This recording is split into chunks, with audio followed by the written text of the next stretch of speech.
샬롬, 말씀 읽어주는 김기훈 목사입니다. 오늘도 기대하는 마음과 사모하는 마음을 가지고 하나님의 말씀 함께 읽겠습니다. 사사기 8장 22절부터 35절까지의 말씀입니다. 이스라엘 백성이 말했다. 당신과 당신의 아들, 당신의 손자가 우리를 다스려주기 원합니다. 당신이 미디안의 폭정에서 우리를 구원했습니다. 기드온이 말했다. 나는 절대로 여러분을 다스리지 않을 것입니다. 내 아들도 마찬가지입니다. 하나님께서 여러분을 통치하실 것입니다. 이어서 기드온이 말했다. 다만 한 가지 청이 있습니다. 여러분 각자가 전리품으로 취한 귀고리를 하나씩 내게 주십시오. 이스마엘 사람은 금 귀고리를 찾으므로 그들의 주머니마다 귀고리가 가득했다. 그들이 말했다. 물론입니다. 모두 당신의 것입니다. 그들은 담요를 펴놓고 각자 전리품으로 취한 귀고리를 그 위에 던졌다. 기드온이 요청한 금 귀고리 무게가 모두 20kg 정도 되었다. 그 밖에도 초승달 모양의 장신구, 늘어뜨린 장식, 미디안 왕들이 입던 자주색 옷, 낙타들 목에 들렸던 장식품들이 있었다. 기드온은 그 금으로 신성한 에봇을 만들어 자기 고향 오브라에 전시해 두었다. 그러자 온 이스라엘이 거기서 그것을 음란하게 섬겼고 그 일은 기드온과 그의 집안에도 덫이 되었다. 이스라엘 백성이 미디안의 폭정을 꺾은 후로는 그들에게서 더 이상 아무 말도 들려오지 않았다. 기드온이 다스리는 동안 그 땅이 40년 동안 평온했다. 요아스의 아들 여룻바알은 고향으로 돌아가 자기 집에서 살았다. 기드온에게는 아들 70명이 있었다. 모두 그가 낳은 아들이었다. 그에게 아내가 많았던 것이다.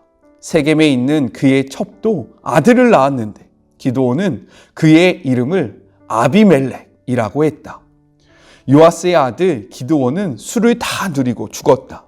그는 아비에셀 사람의 땅 오브라에 있는 자기 아버지 요아스의 무덤에 묻혔다. 기드온의 몸이 무덤 속에서 채 식기도 전에 이스라엘 백성이 그 길에서 벗어나 바알을 음란하게 섬겼다. 그들은 바알 브릿을 자신들의 신으로 섬겼다. 이스라엘 백성은 그들을 속박하던 모든 적에서 그들을 구원하신 하나님, 그들의 하나님을 깨끗이 잊어버렸다. 그들은 또 여룻바알, 기드온의 집안에도 신의를 지키지 않았고 그가 이스라엘을 위해 행한 모든 선한 일을 기리지도 않았다. 이것은 하나님의 말씀입니다. 오늘 말씀은요, 단락을 구별하지 않고 두 가지를 함께 살펴보았으면 좋겠습니다. 먼저 첫 번째, 왕을 요구하는 이스라엘에 대해서 이야기를 하고 있어요. 우리 22절의 말씀 같이 한번 읽어볼까요? 그때 이스라엘 사람들이 기드온에게 이르되 당신이 우리를 미디안의 손에서 구원하셨으니 당신과 당신의 아들, 당신의 손자가 우리를 다스리소서 하는지라 라고 이야기합니다. 하나님은요 32,000명에 달하던 기드온의 군대를 두 차례에 걸쳐서 몇 명으로 줄이십니까? 말도 안 되는 인원 300명으로 줄이십니다. 이렇게 줄이신 이유를 무엇이라고 말씀하시냐면 이스라엘 사람들이 전쟁에서 승리하고 그 영광을 하나님 앞에 올리는 것이 아니라 자기 자신들에게 돌릴 것을 염려했기 때문이다 라고 말씀하고 계세요. 우리 7장 2절의 말씀을 같이 한번 찾아서 읽어보도록 하겠습니다. 여호와께서 기드온에게 이르되 너를 따르는 백성이 너무 많은즉 내가 그들의 손에 미디안 사람을 넘겨주지 아니하리니 이는 이스라엘이 나를 거스러 스스로 자랑하기를 내 손이 나를 구원하였다 할까 함이니라 라고 말씀하십니다. 이러한 염려대로 이스라엘 백성은요 전쟁이 끝나자마자 이 전쟁을 승리하게 하신 하나님을 찬양하고 하나님 앞에 영광을 돌리는 것이 아니라 어떻게 합니까? 기드온이 자신들을 구원했다라고 이야기하며 이 모든 영광을 기드온에게 돌리면서요 기드온을 왕으로 삼으려고 했다라는 거예요. 그랬던 이유가 무엇이냐면요 그 당시 이스라엘 주변 국가들은요 강력한 왕권 체제를 형성하고 있었습니다. 그것을 바라보면서요 그들은 생각했다는 거예요. 자신들이 이방 민족에게 이렇게 공격을 당하는 이유는 무엇이냐? 바로 왕이 없기 때문이다. 자신들을 지켜줄 수 있는 왕이 없기 때문에 자신들이 이렇게 압박, 압제, 핍박, 이러한 공격을 당하는 것이다 라고 생각했고요. 이러한 것으로부터 자신들을 보호하기 위해 기드온, 당신이 우리의 왕이 되어 주십시오 라고 요청을 하고 있는 것입니다. 이는요, 인간적인 생각 그리고 이성적인 판단으로 바라보면 타당한 주장이다 라고 생각되어질 수 있어요.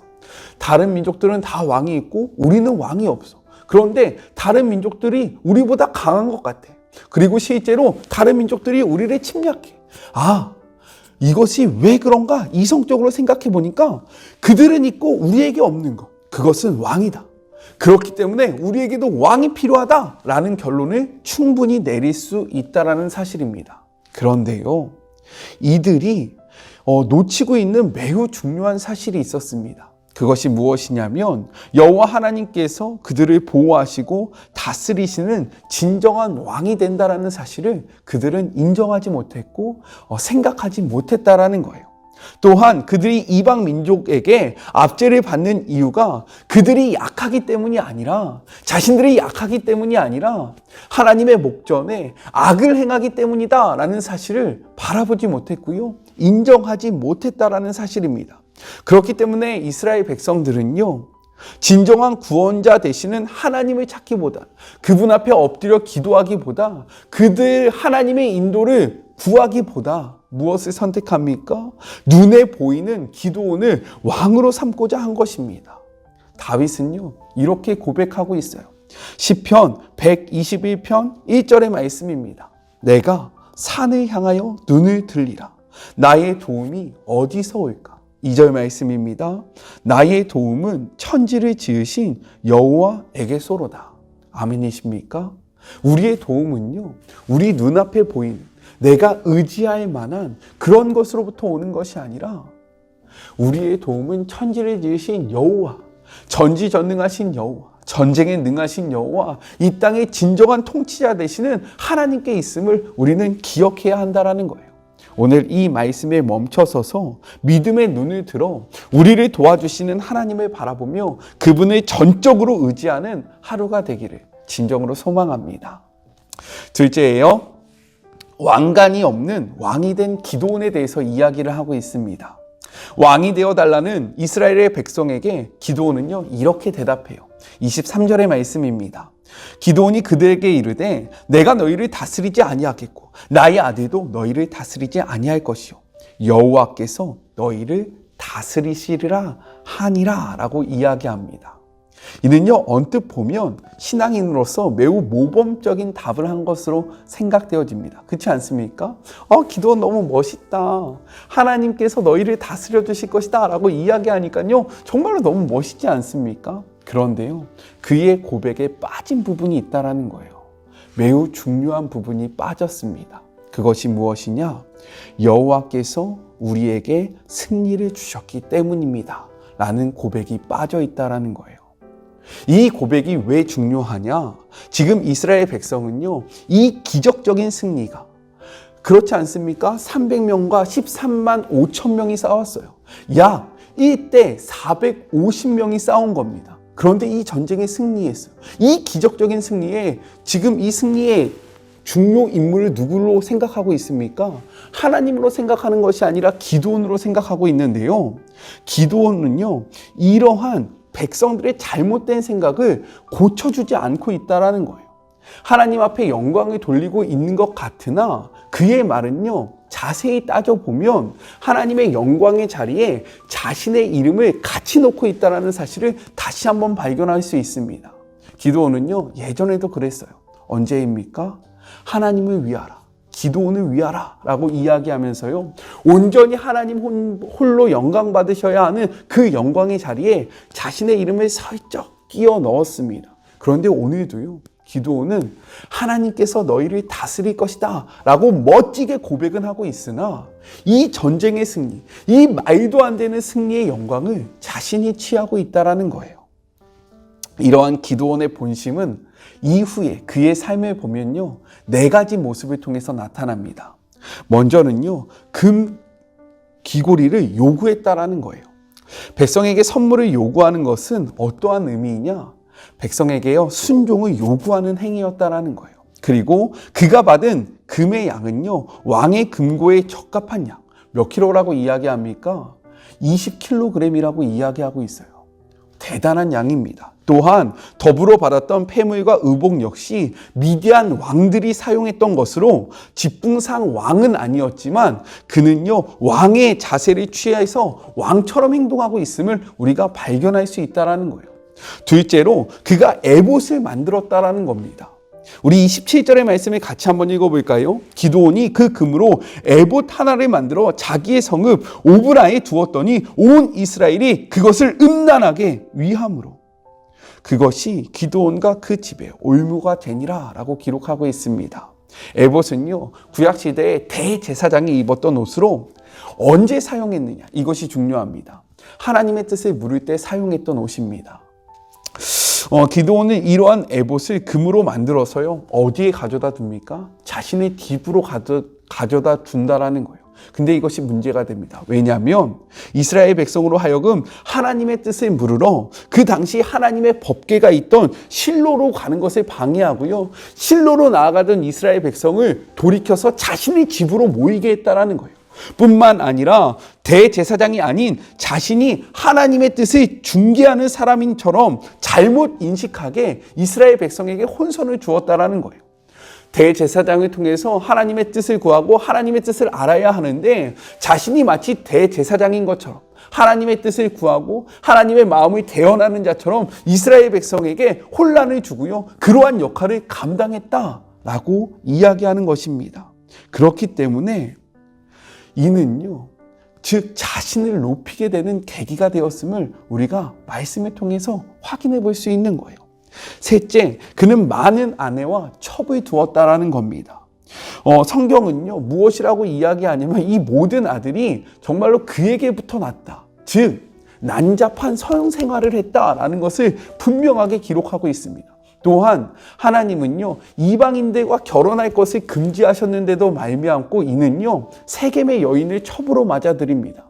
세겜 여인은요 이방인이었어요. 즉 하나님의 말씀을 쫓아 살아가지 않고요 자신의 정욕을 쫓아 자신의 욕심을 쫓아 살아갔던 삶의 모습을 분명하게 보여주고 있습니다. 그리고요 특별하게 그 70명의 아들들 중에서 성경은요 그의 첩으로 통해서 낳은 아들의 이름을 기록하고 있다는 것에 우리가 집중해야 할 그러한 포인트가 있습니다. 우리 말씀을 같이 한번 읽어볼까요?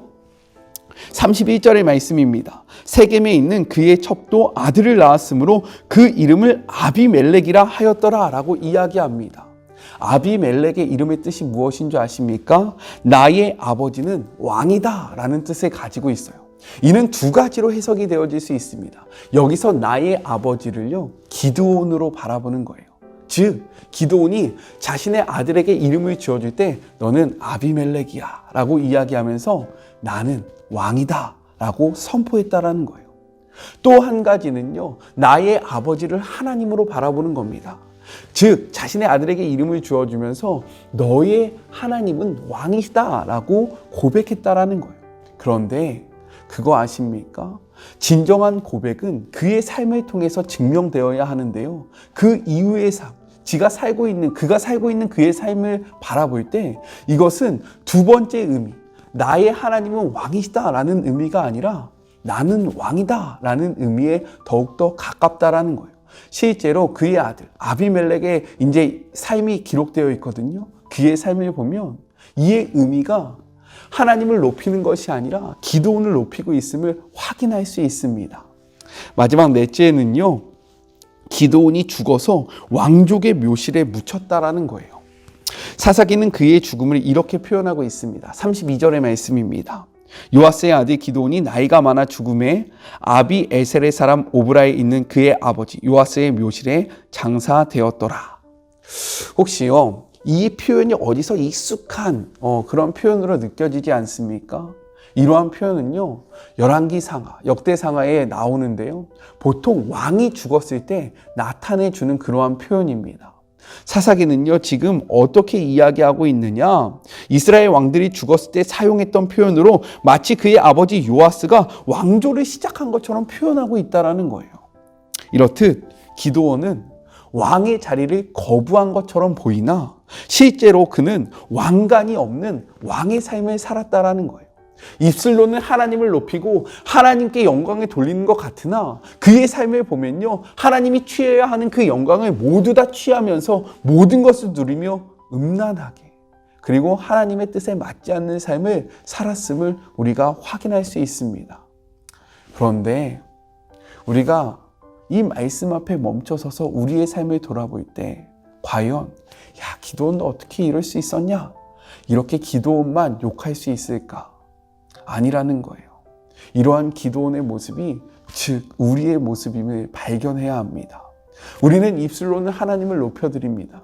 찬양을 통해서, 기도를 통해서, 말씀을 들으면서 하나님만이 우리의 왕이십니다, 모든 영광 홀로 받으십시오 라고 고백을 해요. 하지만 이러한 고백이 증명되기 위해서는요, 우리의 삶이 뒷받침되어야 하는데 실제로 우리의 삶을 보면요, 하나님의 영광을 우리가 다 누리고 있고요, 우리가 왕의 자리에 앉아서 왕처럼 살아가고 있지 않습니까? 이 말씀 앞에 우리의 삶의 모습을 돌아보며 왕의 자리에 앉았던 우리의 삶을 다시 한번 돌아보시고요, 우리가 했던 고백을 우리의 삶으로 증명해내는 그러한 주의 모든 자녀들이 되었으면 좋겠습니다. 저부터 그렇게 살아가도록 노력하겠습니다. 우리 같이 기도할까요? 하나님 감사합니다. 오늘도 말씀을 통해서 우리의 모습을 발견하게 하여 주심에 감사합니다. 이스라엘 백성의 모습이 우리의 모습이고 기드온의 모습이 저의 모습임을 고백합니다. 주님, 말씀을 통하여 발견하게 하셨으므로 주님, 이 말씀 앞에 몸부림치며 하나님이 원하시는 삶의 모습으로 나아가는 주의 모든 자녀들이 될 수 있도록 축복하여 주시고 힘을 주시고 함께하여 주시옵소서. 우리가 이 말씀을 살아갈 때에 때로는 넘어지고 때로는 자빠질 수 있으나 성경은 이야기합니다.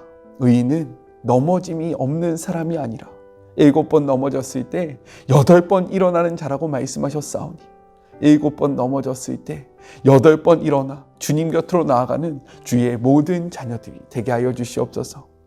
함께 하실 주님을 기대하며 거룩하신 예수님의 이름으로 기도드립니다. 아멘. 입술의 고백을 삶의 모습으로 증명하는 하루가 되었으면 좋겠습니다. 저는요, 또 내일 만나도록 할게요. 사랑하고 주님의 이름으로 축복하면서 오늘 하루도 힘내세요. 우리 내일 만나요. 안녕. 오늘 제가 백신을 맞거든요. 부스터샷. 네. 부작용이 없도록 함께 기도해 주시면 감사하겠습니다. 오늘도 수고하셨습니다.